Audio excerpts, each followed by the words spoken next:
The O Cannabis Conference and Expo returns to Toronto June 1st through the 3rd, and there's still some good booth locations available.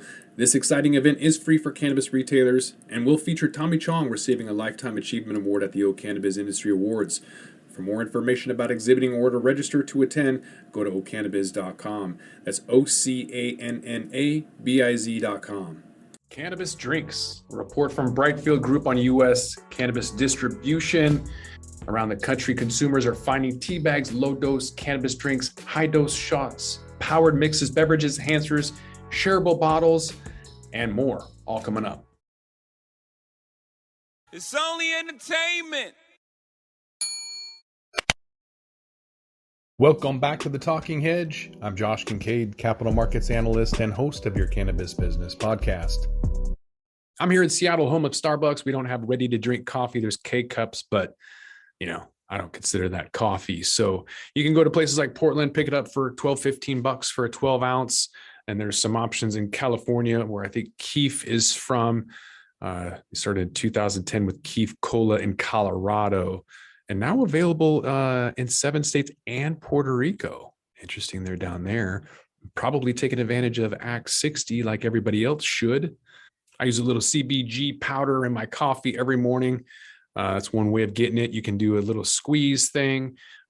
If you haven't seen Voyager products, they have a device. If you're looking for something that's accurate dosing or just other waterless, flavorless, powders are out there as well, if that's what you're looking into. Most of the beverages are 100 milligrams, and they have, the option to close it or whatever. I think there's a lot of people who want smaller dosages than that. 5-10 milligrams probably. I want more than 100. I don't buy edibles because I need more than 100 milligrams. So I'm not going to spend 10 cents a milligram. I'd probably spend 1 cent a milligram. If there was 1,000 milligrams in there for $10, I would do that. But 100 milligrams is dominating the edibles and drinks category. And then, like I said, behind that is 10 milligrams and 5 milligrams. Lemon lemonade, in terms of drink flavors by distribution, is maybe one of the top flavors. I thought it was, I thought it was closer to grape, but grape, raspberry, lemonade, all popular flavors by state.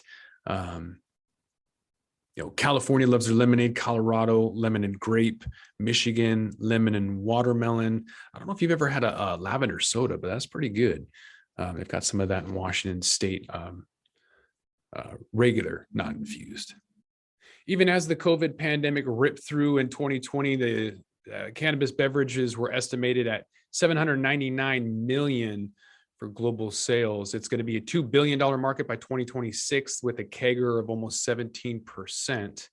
Non-alcoholic cannabis beverages are dominating the market and are also expected to register a strong growth, mainly supported by growing demand from female and new customers, especially millennials. Also rising interest in wellness drinks among consumers, with cannabis-infused alcoholic beverages gaining some popularity, probably more hype than anything, and offering that alcohol effect. Like if you see Tilray jumping into this whole thing, I don't think there's a demand for that at all. But maybe I'm wrong. We'll find out.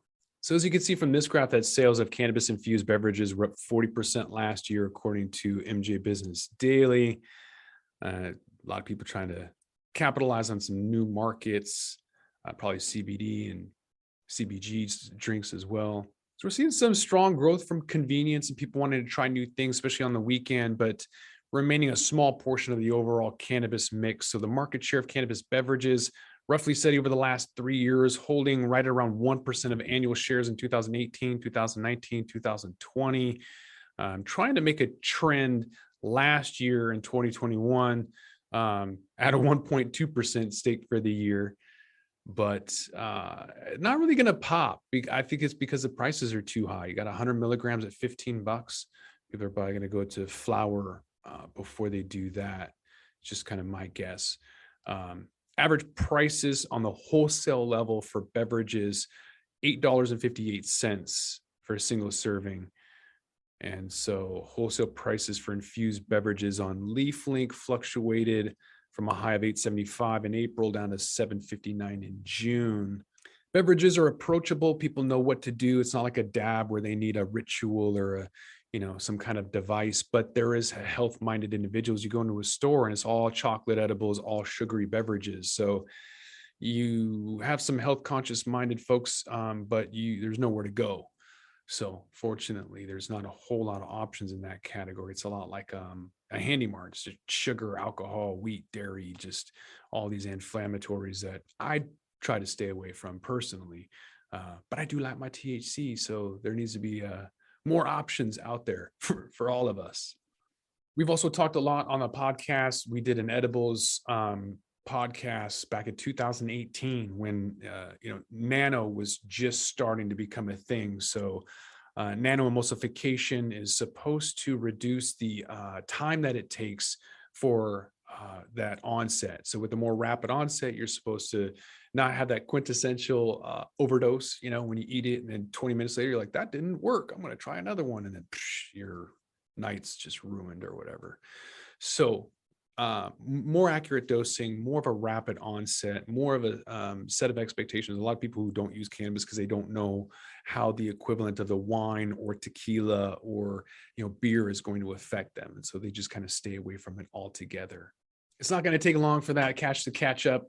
We saw that 4.6 billion out of Constellation Brands, or all the other big flying people coming out. Trust Beverage joint venture between Hexo and Molson Coors in August of 2020. That's going to be one, and so many other ones from Tilray coming down trying to work with Budweiser, and then whiskey company. I mean, they don't know what they're doing. They're just going to fail. But there's money involved, and so eventually they're going to figure out, people just want infused coffee, maybe we should focus on that.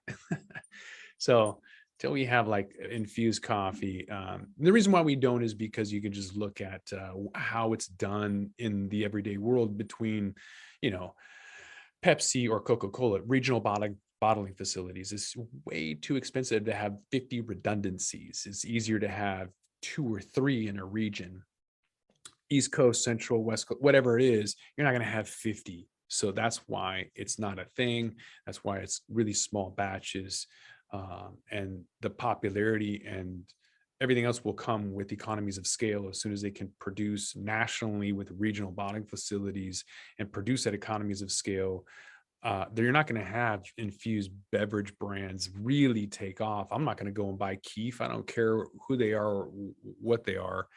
The 100 milligrams at 10 cents a milligrams, I'm not paying for it. So they need to do something else. And in my opinion, it's not going to happen until we have federal legalization. What do you guys think? With that, we're going to roll this one up. I'm Josh Kincaid. This is The Talking Hedge. Don't forget to like, share, and subscribe, or don't, and I'm out. Don't forget to smash that like button on your way out and check out these other videos that we've got.